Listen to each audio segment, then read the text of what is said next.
Live from the Ken and Valerie Baker studio at WHYY, this is Studio 2.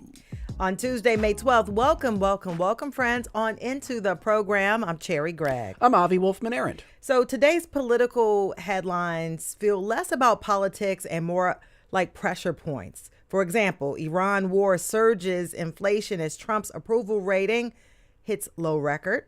A fragile ceasefire in the Middle East, and how the Supreme Court gutted black voting power. Ouch, right? And those are just the national headlines. Here at home, Philly's ice out legislation is now law. There's congressional races. There's a lot going on. So today we're going to do a national and regional roundtable with two pundits that we've had on the show before. We've got Solomon Jones from WURD, and we got Terry Tracy, founder of Broad and Liberty here. And of course, we want to hear from you. What are the big stories that you, friends, are following most closely? And give us the reason why. The number to call is 888-477-9499. The email is studio2@whyy.org. And we tend to do this when the stories kind of pile up, which is a lot lately. Jam of stories. Which is a lot lately. And those inflation numbers came out today, and we were like, oh, well, we got two smart people. We're going to parse through. They have differing points of view. So perfect time to do a roundup. Do a roundup at the round table that's not actually a round table. I love it. Yeah. What story are you following most closely and why? The number again is 888-477-9499. Call us. Join the show. Yeah, we want to hear from you. And our email is studio2@whyy.org. We're your friends. So and you know what friends also do? They do a trio of local news stories. Yes, friends, start, Avi. That's to start the show. Story number one here. Pennsylvania Supreme Court Justice David Wecht announced yesterday he is formally leaving the Democratic Party over what he called, quote, acquiescence to Jew hatred. In a statement, Wecht, who is Jewish, said, quote, Nazi tattoos, jihadist chants, intimidation, and attacks at synagogues and other hateful anti-Jewish invective and actions are minimized, ignored, and even coddled. So he is now becoming officially an independent. Wecht is a longtime member of the Democratic Party. He was even the state party's vice chair before becoming an elected judge. He was a member of the Democratic Party last fall when voters elected to retain him and two other Democrats for another 10-year term on the state Supreme Court.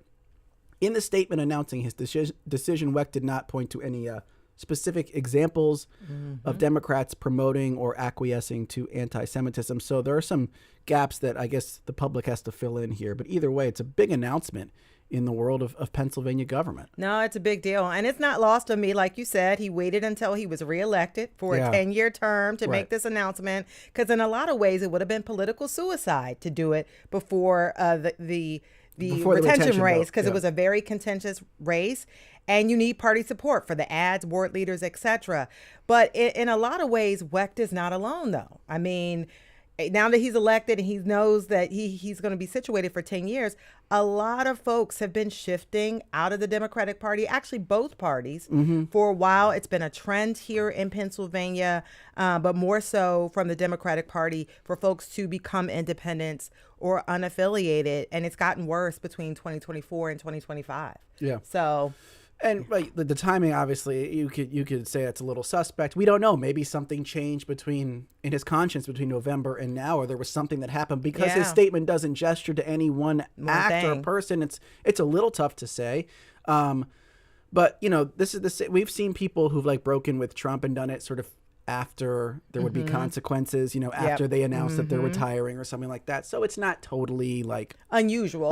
But I mean, and it's in a way it would be politically savvy to wait because I mean, it was a contentious race, but to also make this statement now. And a lot of other people feel the same way. Absolutely. And it made national headlines. It absolutely This was picked did. up. I think CNN picked it up. It ended up being a big deal. And he's been a major player in the state Democratic Party for a long, long time. Yep. Let's move now to story number 2, Cherry. Yes. An undocumented Reading resident is in a detention center facing deportation to Mexico after helping police investigate the murder of his daughter. Last year, Erasmo Zavala Almanza's 20-year-old daughter and her 2-month-old baby were shot by the father of the newborn, who then took his own life. The daughter, whose name is Selena, she also died.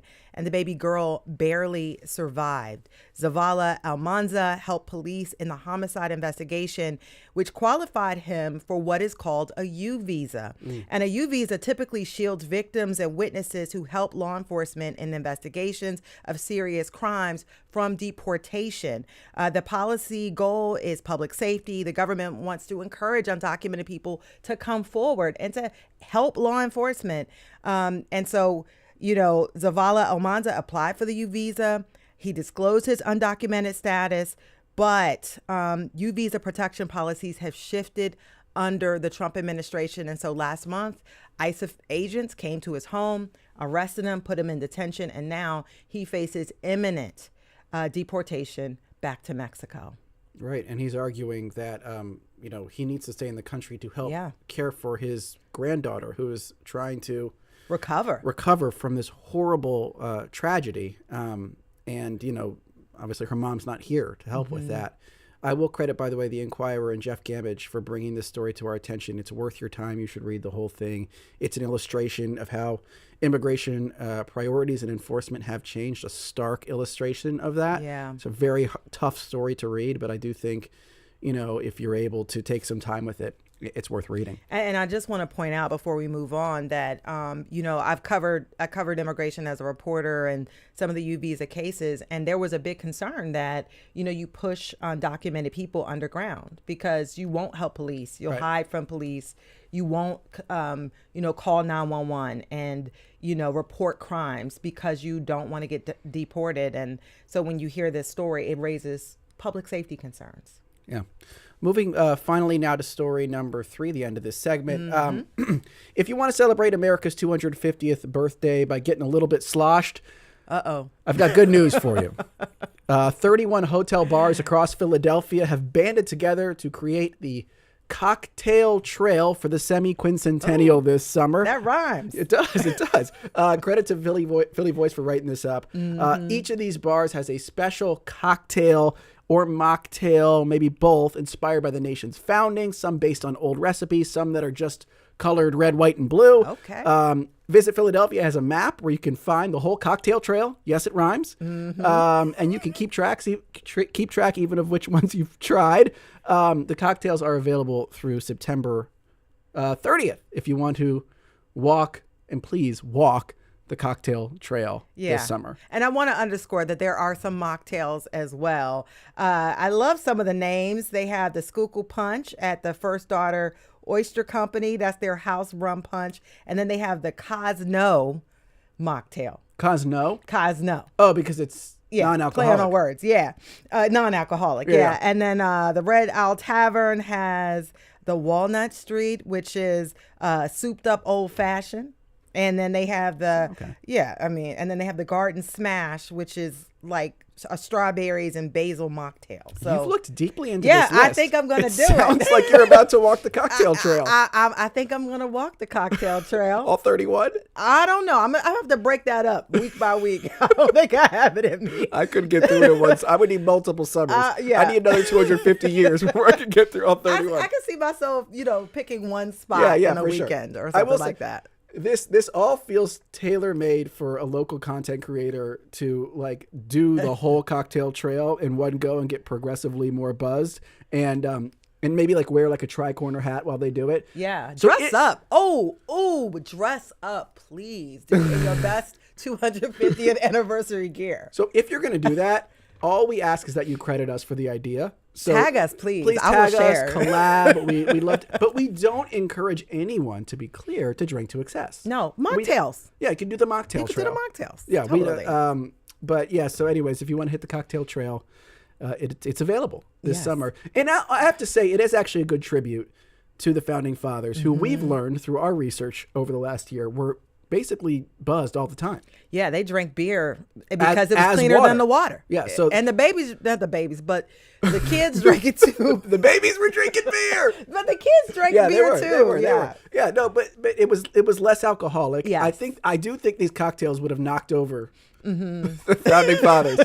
However, it's not it's not unpatriotic No. to be a little drunk. Absolutely not, especially if you're wearing your outfit. Especially if you're wearing your outfit. Yeah, put some capris This on. segment is all starting to nine. sound a little bit drunk, so let's transition to our roundtable, which Absolutely. is coming up on the other side of this break. You're listening to Studio 2.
And welcome back to Studio 2 here on WHYY. I'm Cherry Gregg. I'm Avi Wolfman-Arendt. New inflation numbers out this morning. The prognosis is not great. Prices are at a 3-year high and wages are not keeping up, even though the most recent jobs report was stronger than expected. Yeah, and states are also duking it out in a redistricting war over congressional maps ahead of the midterms this year. And this comes on the heels of a Supreme Court decision that weakened the Voting Rights Act's protections for minority voters. Amid those fights, Pennsylvania has become even more crucial for Democrats in their push to retake control of the U.S. House, with 4 seats expected to be very competitive. All that, plus the growing national attention on the 3rd District primary race between Dr. Ayla Stanford, Representative Chris Rabb, and Senator Sharif Street. Almost too much to talk about, but we're going to try today. Almost. We're going to try, okay? And we have 2 guests in our studio right now. We have Solomon Jones, a host at WURD and columnist at the Philadelphia Inquirer. Solomon, so great to have you back on the show. Great to be here.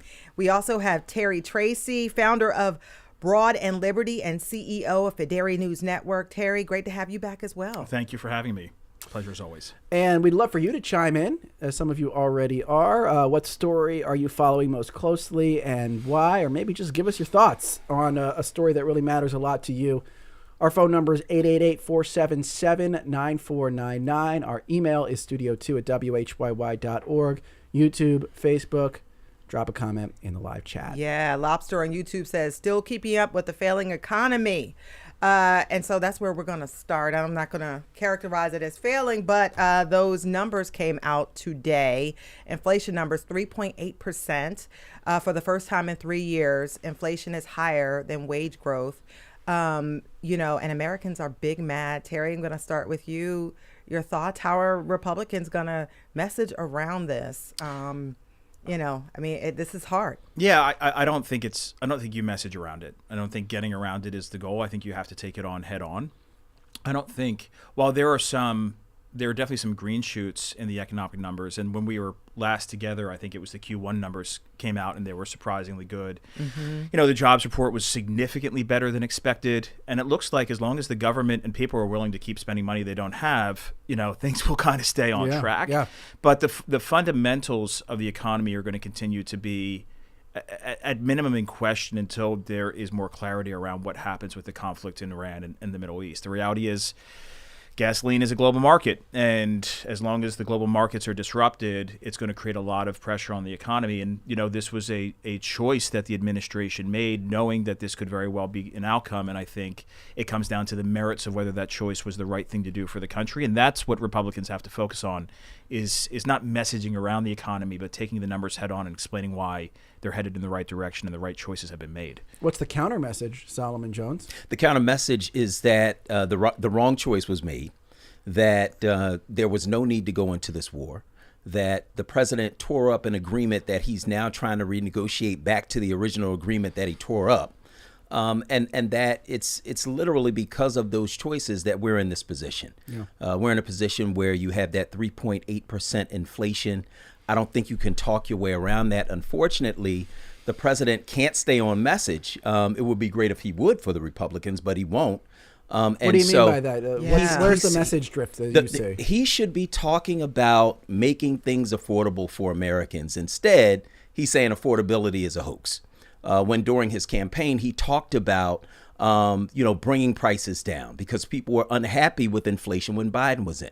So this is not a Republican or Democratic problem. This is an economic problem, and one that I think the administration has to be honest about. Unfortunately, their lead messenger is telling us that it's everybody but him. And so, Terry, then what's the counter to that? Like, how do you sort of talk to voters when affordability was the reason why you were elected, why your party was chosen, and yet it seems like other things took priority, like the war in Iran? Well, one thing that we can say is categorically true is none of the four people around this table saw the intelligence that led up to the decision to attack Iran. And I think that what we've seen during the conflict is that the regime in Iran has been profoundly dishonest about its capacity and what its armaments look like. I mean, the intercontinental ballistic missiles that were launched, right, that into the Indian Ocean could have very well reached any of the major capitals in Europe, and that was contrary to what the regime had indicated they had the capacity to do before. So, given the president's history on this issue, I mean, he was anti the Iraq War back in the early aughts, right? He has been anti-interventionist by and large, and relative to any president in modern history, from both parties, he's been hesitant to do these kinds of things. So the fact that he did this tells me that he believed that the mullahs were much closer to a nuclear weapon or something else that presented a legitimate national security threat to the country. Because here's a man that was willing to do anything to get gasoline prices under $2 again, just like he did in his first term. He didn't wake up one morning and say, you know what, I really like to screw the American people and have gas be $5 a gallon. Something transpired that made a man change his mind and believe that this was the right thing to do. Why do you think that hasn't been communicated? Because that was my point to your first question. Yeah. Well, I mean, to Solomon's point, he said your lead messenger all over the place. Like, welcome to the last 10 years. The guy can't stay on message. He changed. Yeah. It's and for someone like me, I sort of follow the bouncing ball and I find it informative and entertaining.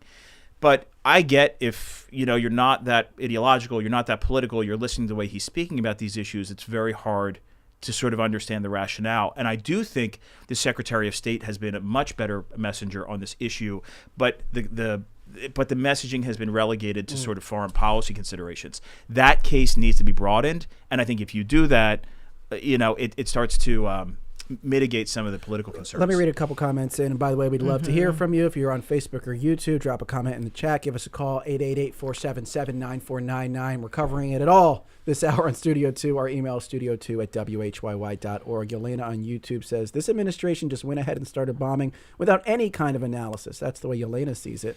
I like this comment from Mark in Green Lane, Pennsylvania. I had a discussion with a right-leaning neighbor, and his answer to everything, the administration's ongoing wars, corruptions, meanness, mendacity, was this, quote, they all do that. Everything is now costing Americans more, especially our cynicism and apathy. And this is the question that leads me to Solomon Jones. Why would a voter like that, who just feels so alienated, trust the Democrats to fix any of this when inflation was really bad under a Democratic administration not so long ago? Like, what is the actual positive message from the left to say, yes, you want us to be helping to deal with this problem?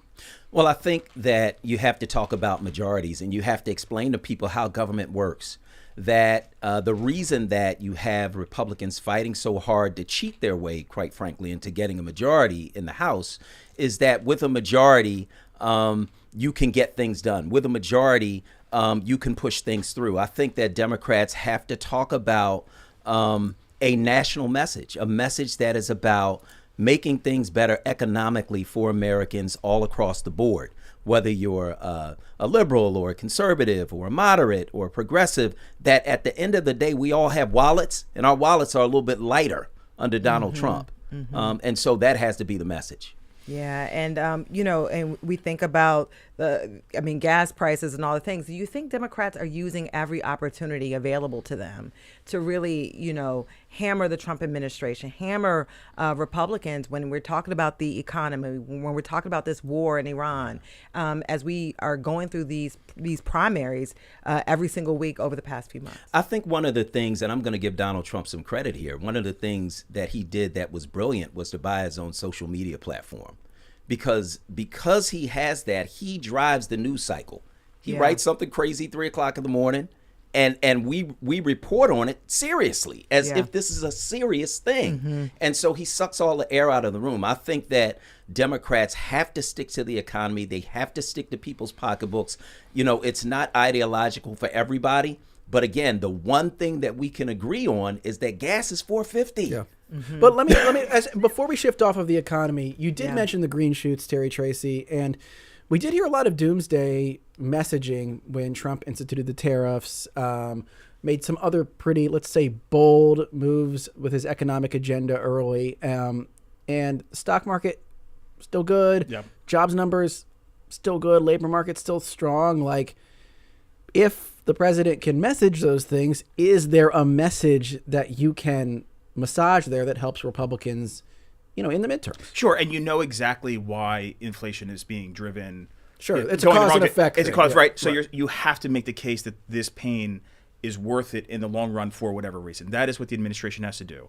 Then, of course, explain the fact. As I said to you guys a couple of months ago when we had the debate over the tariffs, I said it's just too soon to say. And you have to give these things and the global markets some time to sort this out before you just say, look at these, this is what's going to happen. And the reality is the Democrats, in the place, Solomon, where they have the largest majority, California, they're giving out diapers and calling that affordable when gas is $8 a gallon. So when you look at Democratic policies, where Democratic governors have it, so we're not just going back to Biden and blaming Biden, because that whataboutism that the one vote I think is bad, right? But you can point to a leading presidential candidate running the largest economy in the country. You're talking about right? Newsom, yes, who has implemented every progressive fantasy piece of legislation on the economy you could imagine, and people are fleeing the state because you can't afford to live there. And when you can't buy a home and you can't pay for gas and you can't find a job that allows you to have quality of life, and the governor stands up and says, here's 40 free diapers,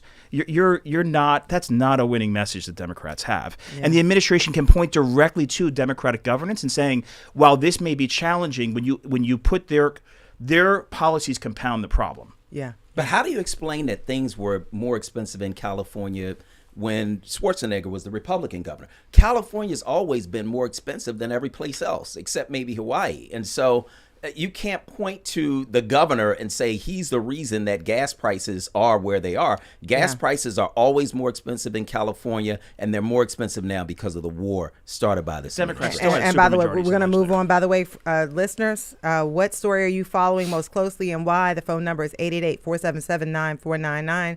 The email is studio2@whyy.org. NYC215 says, saving the Voting Rights Act is my number one priority as a citizen. Also, right now, big money in politics is a very big issue. And so I want to talk about voting rights. There are battles over redistricting maps all across the country. We don't have that issue here right now in Pennsylvania, but I want to get your reaction to, number one, that ruling from the Supreme Court, and then just sort of the ripple effect that we're seeing across states, across the country, taking very swift action. When legislators can't get anything done, swift action is happening in states like Tennessee, Louisiana, and others. Yeah. Well, I think, first of all, you have to call this a racial issue. The reason that the Voting Rights Act was passed is because black people were not being allowed to vote in spite of the 15th Amendment giving us the right to do so. And so when you scuttle the Voting Rights Act, when you start with it in 2013 and states run out and try to change their laws immediately, when you do it again very recently and states run out and try to change their laws immediately, the people that they are targeting are not Democrats, they are black people. They are black people who have been given the opportunity to elect the representative of their choice. They are black people who are easy to identify in terms of where they live because segregation was put in place to put us in certain places. They are black people who do not vote for the party that is driving this change in our laws. And so this is a racial issue that translates to political power for the Republican Party. And I don't know that you can identify it as anything other than that. Given that that is the case, I think that as a country, we have to, I think, target businesses that come out of those particular states. I think we have to do, we have to focus on economics and we have to focus on politics, but we have to come together to do what is right. If you're going to win on ideas, not on a map. Do you think, Terry, this is going to backfire on Republicans? Because it does look bad in a state like Tennessee when you have one black district in one part and they have one Democratic district and Republicans immediately try to split it up. How do you think this will backfire on the GOP? Generally, I think this whole sort of escalating conflict between the two parties across the country over the gerrymandering stuff is bad for the country, and I wish that there was a way to de-escalate it. That's my personal sentiment. But, analyzing the situation, in your initial comments, you said we don't have this problem here. Well, we don't have the problem here right now because Pennsylvania is where it started. Yeah. Right? This whole conflict started when the Pennsylvania Supreme Court redrew the lines and did not kick it back to the legislature in 2018. And when you look at the way that it is an inherently political process that must be done by virtue of elected officials, the legislature, the General Assembly, the House, the Senate.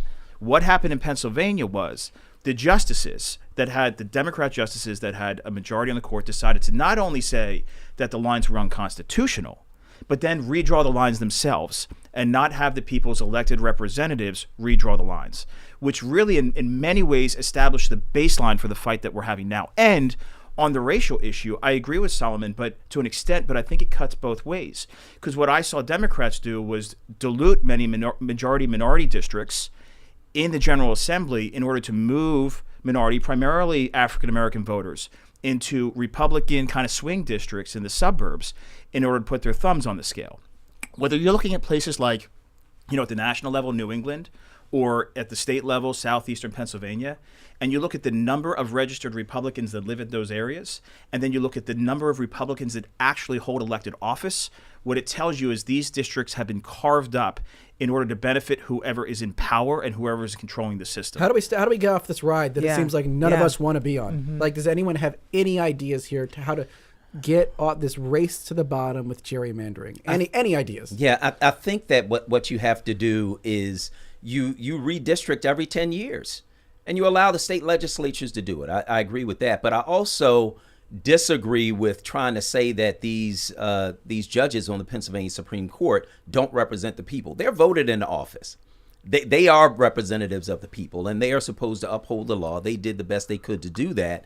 And to try to point back to them as if they are the reason that the Supreme Court made this decision and states are now running in the South to change their lines, I think is, a little bit of whataboutism. It's a little bit of that. And it's a little bit of trying to blame people that don't have anything to do with this. This is about a Southern strategy of trying to make sure that Republicans hold the majority in the House. And Terry, I will challenge that because, this Roberts Court has been going after the Voting Rights Act for decades. And so well before the Pennsylvania Supreme Court got involved. And so if you talk about the VRA issue specifically, this was already. Yeah, I don't want to conflate issues. Yeah. There are a number of frankly, constitutional considerations, both at the federal and state level, that play into this. So you can't look at any one decision in terms of, well, the Roberts Court is looking at this in the VRA, or the gerrymandering fight generally and how we got to where we got here. You're saying and they're that not, it's two separate they're things. two separate, Let me they ask are you- separate but related. On the point of potential solutions, though, what Solomon raises this idea, I think what you're saying is some sort of federal standard every 10 years, some sort of federal set of laws. Now, Terry, as someone who I think generally would maybe identify as a federalist, who doesn't want necessarily those types of top-down prescriptions, in this case, could you see that being a palatable solution? Because when this is left up to the states, as you mentioned, there is this just like insatiable appetite for power. Yeah, I mean, my answer is going to be sort of academic, because it's going to be divorced from the reality of the politics of the moment.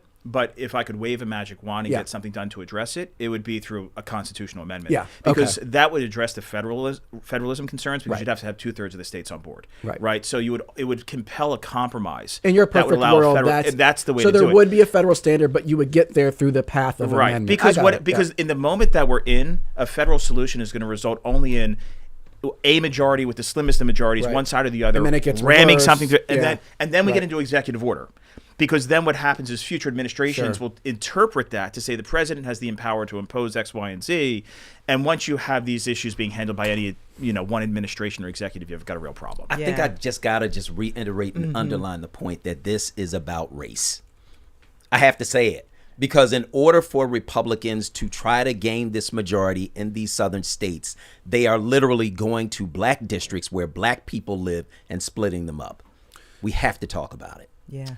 I'm happy to have that conversation. I just don't know if you have the time for it. But I think Solomon's right. I just think that particular issue cuts both ways. And I think conservatives have a credible argument that packing black folks in a certain district also dilutes their power. Because you have one seat in a state with 9 seats, what exactly is the utility out of that? So, and a lot of these seats, quite frankly, are gerrymandered. Like Clyburn's district in South Carolina looks a lot like the Pat Meehan district in 2016. That was the impetus for the change in Pennsylvania. So he is right, but it is not as clear-cut one side or the other. Why do black people all live in the same place?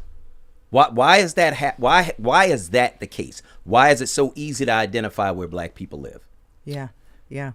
Segregation. It's racism. That's what it is. And I wonder, and this is why it goes back to my question, I wonder if this will backfire on Republicans because, and I don't know what you think about this, because a lot of folks, when you start taking away rights, because the opposition will message around it and say this is and also racist. Whenever you take away some rights or people feel rights are threatened, Sure. it rallies the base. And I think there's probably, like you, Terry, a lot of Republicans who feel uncomfortable with some of the moves that some of these states are making. Well, Yes? I think there's lessons to be derived from Virginia, right? I mean, they did it the wrong way. They did entirely partisan. Yes, the referendum passed, but the court said you can't do it this way. Mm-hmm. So yeah, you're right. I think process does matter.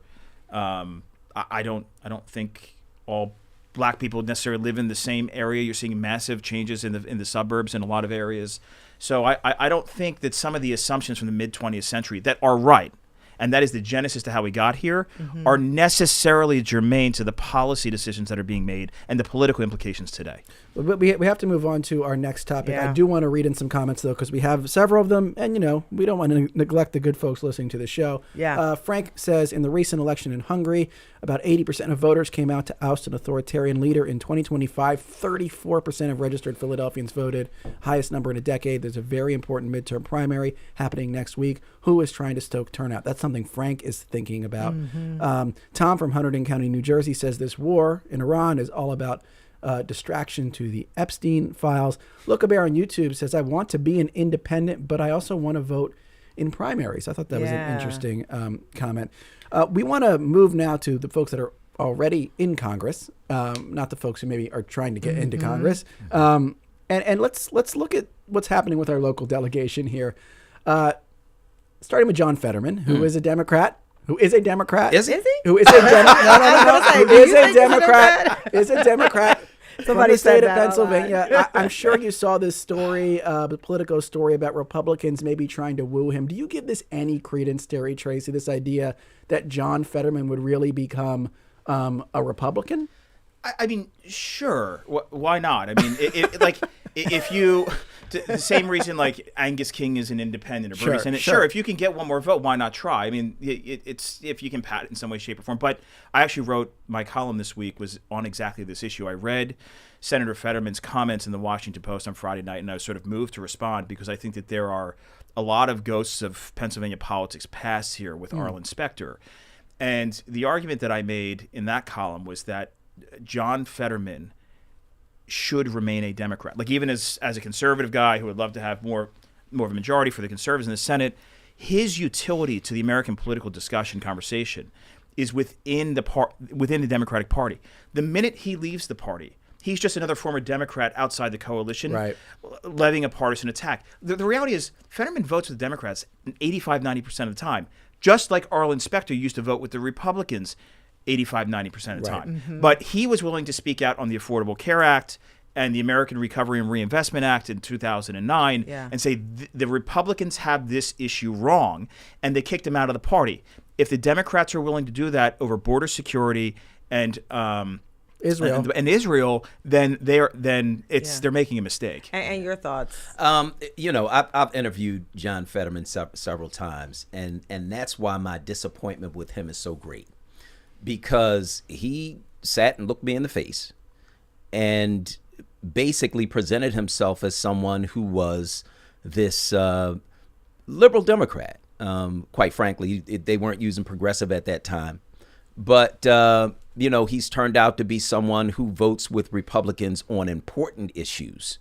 If you vote with Democrats 85-90% of the time on, stuff that really doesn't matter as much, I don't think it matters as much. And so I'm disappointed with John Fetterman. There were some red flags about him. He had chased down a black man with a shotgun and held him, And so there were some things about John Fetterman. Can I ask you about those red flags? Are those? Is that something you're thinking about now as the party considers whether or not to throw its support behind, say, a Graham Plattner? And they're very different people. I get that. Yeah. But it was not. To treat the Fetterman thing like a total surprise, I think would be a little disingenuous for Democrats, I think so too. Right? I think so too. So now, and you have to make this analysis with every candidate who comes in, not just Plattner, right? Yeah. I mean, do you think there is a lesson to be learned, if indeed, for people who share your opinion on Fetterman's evolution? I think that we have to hold people accountable. Yeah. And so, people are going to change their minds. People are going to vote based on their own ideology. People aren't going to represent those who put them in office. That happens across the board, but they have to be held accountable when they do it. Sure. And John Fetterman does too. And we're going to go to break in about a minute or so, but I want to ask you specifically about our other senator. Yeah, Dave we never McCormick. Talk about him. We never talk about him, but he made some headlines. He has spent some time in Philadelphia. He was hanging in West Philly. He went on a tour with the mayor. I don't remember the last time we had a Republican senator sort of palling around and hanging out with the mayor of Philadelphia. Terry, do you? Pat Toomey a little bit, Arlen Specter for sure. Yeah, right. But that's we're talking back. Well, that's why I brought up the Specter compare because I think it's relevant. But look, Senator McCormick, he is pushing hard for the redevelopment of the Bellwether district. He's working across the lines in order to get that done. He believes that there's massive economic transportation for the good for the city, and he's willing to work with anybody who's willing to work with him to create jobs, opportunity, and prosperity. And Mayor Parker, to her credit, has done that. And I think the fact that he's willing to show up in all 67 counties and hand out sandwiches and shake hands and boots on the ground and hear what people have to say shows he's in touch and he's bringing those sentiments back. By the way, there was some backlash for Parker for just doing that, for appearing with McCormick. Exactly. What did you and think McCormick got that too. Yeah, for sure. Oh, of course. But I'm just curious for Solomon's reaction to that backlash. I'm not saying there was a huge backlash or anything. Well, if you look in the comments. Yeah. What do you think about that? The fact that should she not, Well, unfortunately, she gets backlash on everything. Sure. And I think that goes partly to kind of who she is and what she represents as the first black woman to be mayor of the city of Philadelphia. But I think that you have to work across the aisle. You have to be able to work with people regardless of what party they come from in order to get stuff done. That's just the political reality, and that's what she did. We're coming up on a break now. Yeah. We're talking with Solomon Jones. We're talking with Terry Tracy. We're talking kind of just about everything Yes. this hour. We want to hit on some of those big swing races in Pennsylvania for the midterms coming up. We're also maybe going to talk about those ice out bills here in Philadelphia and a whole lot more. Get your comments in studio2 at WHYY.org. The number 888-477-9499.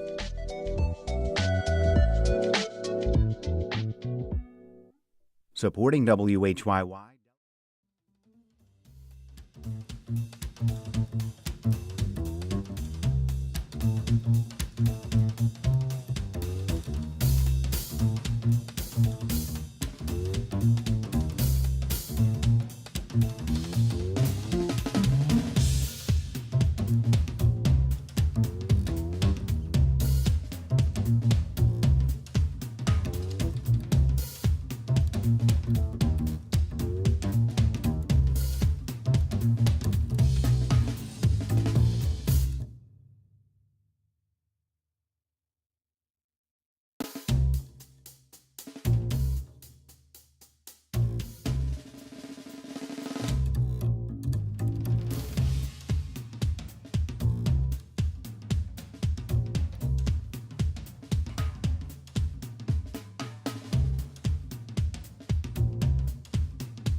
And welcome back to Studio 2 on WHYY. I'm Avi Wolfman-Aaron. And I'm Cherry Gregg. And if you are just joining us, we're digging into the biggest stories in national and regional politics with two guests, WURD host Solomon Jones and Terry Tracy, founder of Broad and Liberty. Next, we're going to keep rolling on politics, talk about some of these swing districts in Pennsylvania that are going to be key battlegrounds for the midterms. Of course, we'd love to hear from you.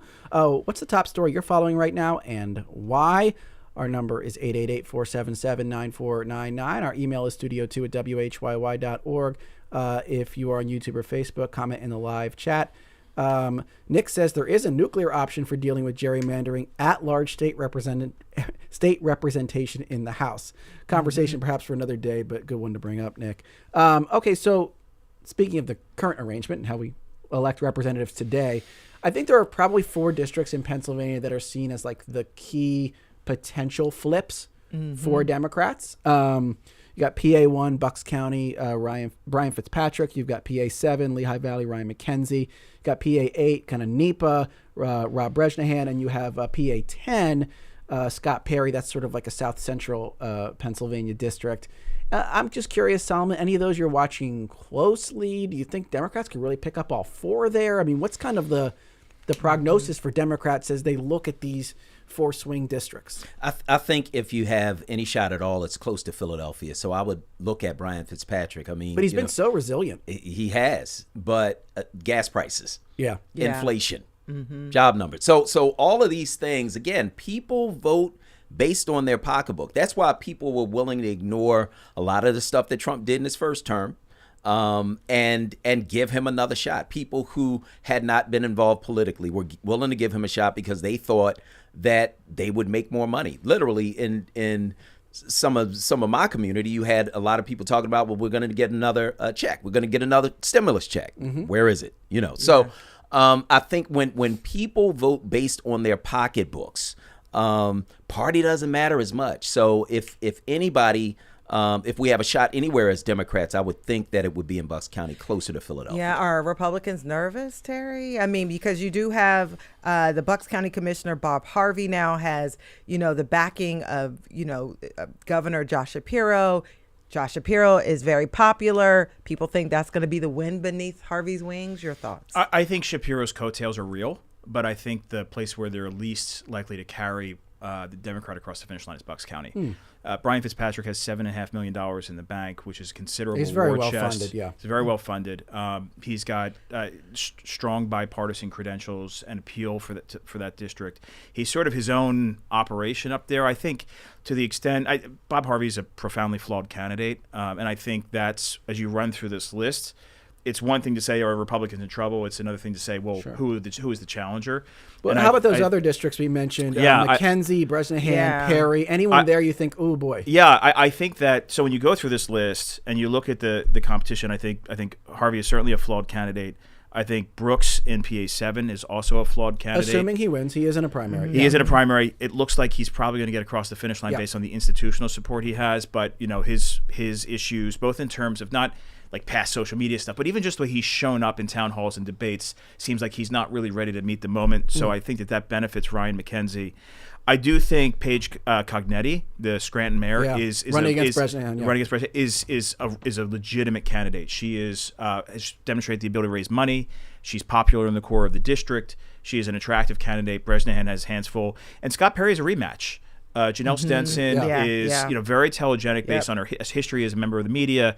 Last time she didn't live in the district, so she was viewed as sort of a carpetbagger, right? Yeah. She's since moved into the district. I think that's still going to be an issue for her. But if I was to force she's raising rank a good this, amount of money as well. She is, and she's got a primary. But I think, like Brooks, she'll get across the finish line. Which is why, if I force rank this, I think Fitzpatrick, ironically, is probably the safest amongst the four. Just based on his money and his name is what you're saying. Even though the fundamentals of the district might not be great for him. And the results, I actually think the fundamentals of the district, when you control for partisan ID, are great for him. I mean, the reason why he inherited the seat from his brother was because he sort of carried on a brand that has become endemic to Bucks County and Bucks County politics. Do you think, turnout matters, right? Because it matters who will be madder in November, right? Right. And, this is a midterm election.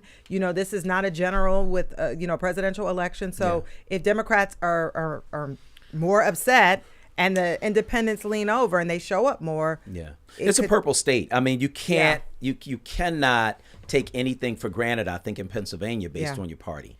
And by the way, we got to switch. I know everybody's been talking about the 3rd district race. Yes. It's still going. I mean, it's right here in Philadelphia. It's right here in Philly. Everybody's talking about it. There was a protest today that I got an inbox, a press release for outside of Chris Rabb's office with women coming together, mad at him about his sex trafficking vote on a bill in the PA House. Your thoughts? But I would love to get both of your takes on who you think has the advantage here as we count down to May 19th. To be clear, it's just Democrats running, which Democrats. is why we're not talking about the Republicans here. Well, I think all three of them have some advantages. I happen to live in the 3rd congressional district, and I also live in the 200th legislative districts, and so Chris Rabb is my state representative.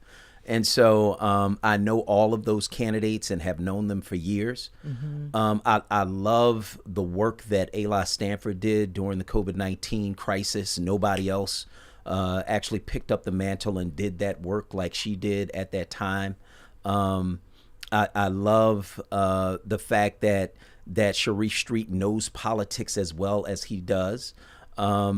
And I think that Chris Rabb is going to have a very enthusiastic, progressive base.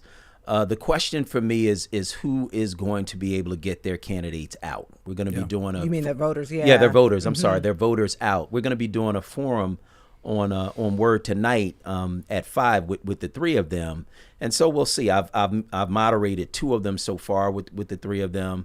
I think all of them have their pluses, but it's going to be a tight race. Do Republicans care at all about like these types of battles within the party? Do you think there's some meaning here? And by the way, I will point out there was an Axios report, and these are anonymously sourced. We'll say that Shapiro was maybe working behind the scenes to thwart Rabb. Again, take that all with a grain of salt. But do you think there's some significance here? That goes beyond just within the Democratic Party. Well, since there's very little polling for this kind of race, I checked the Kalshi markets before we came in, and Rabb is at like 35% growing, which means there is definitely some late stage momentum. I saw the commercial he's running over the weekend. I think it was during the Sixers game.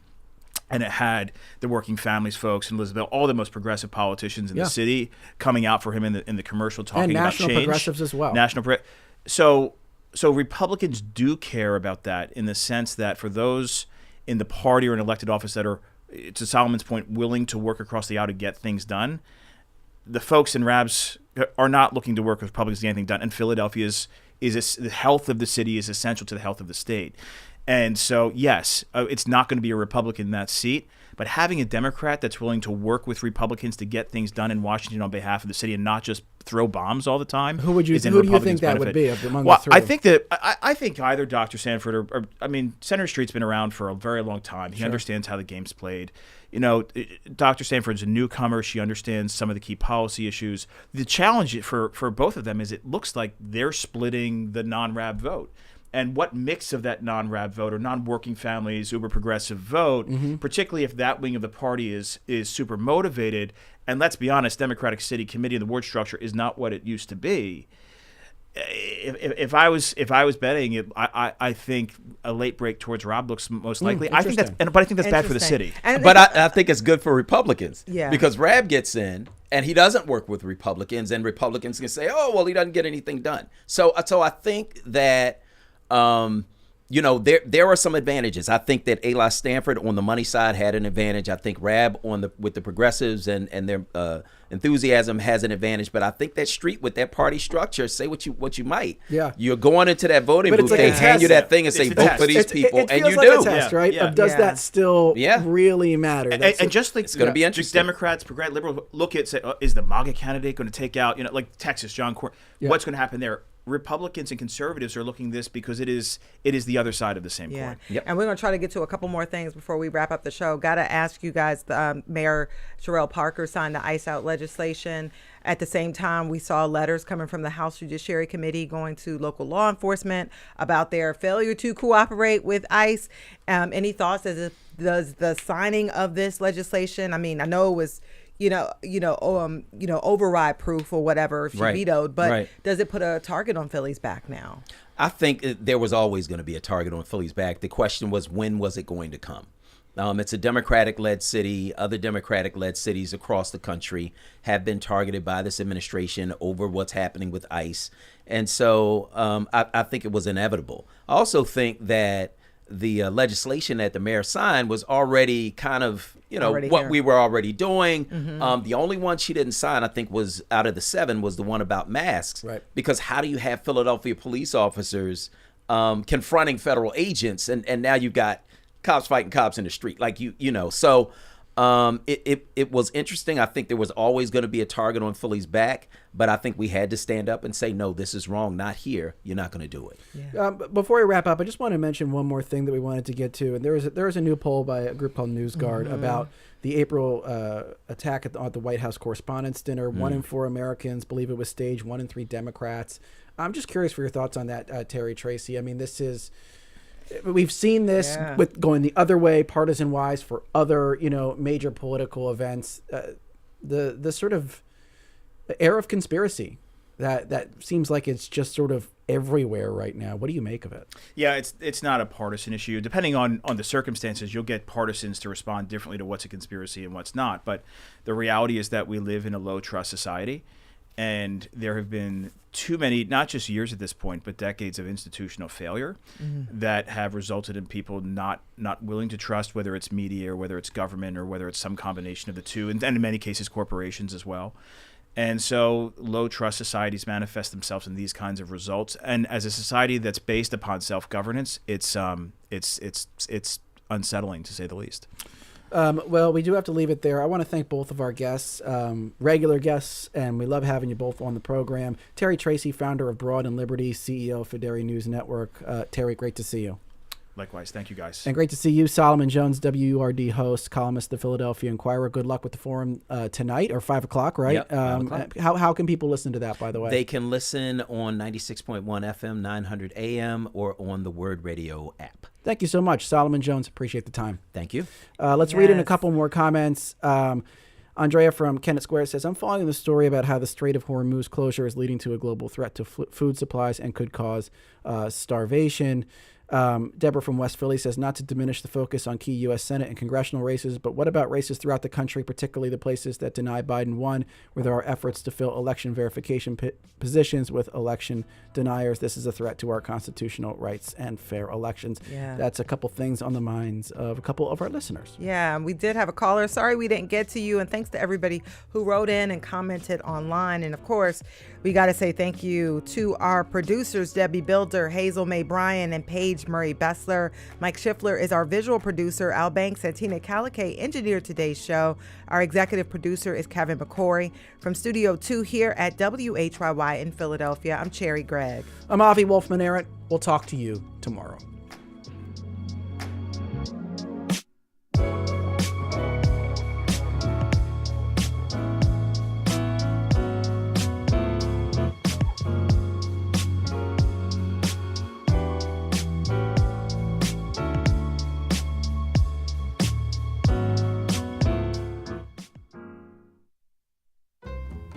And coming up tomorrow, anyone who has been to the ER knows to expect a long wait time. But if you're coming in for something that requires inpatient care, the limbo stage between the ER and a real hospital bed can last for days, sometimes even weeks. Yeah, so tomorrow we're talking to doctors and researchers about what happened to the urgency in emergency departments. Looking a good forward line. to that conversation. I know, Who that was wrote that? great. Was that Hazel? Did you write No, that? I didn't write it. I Oh didn't my write it. goodness, I that was think great. Hazel wrote it. Oh, that was great. Coming up next on WHYY, we have Here and Now. We'll see you on the radio tomorrow.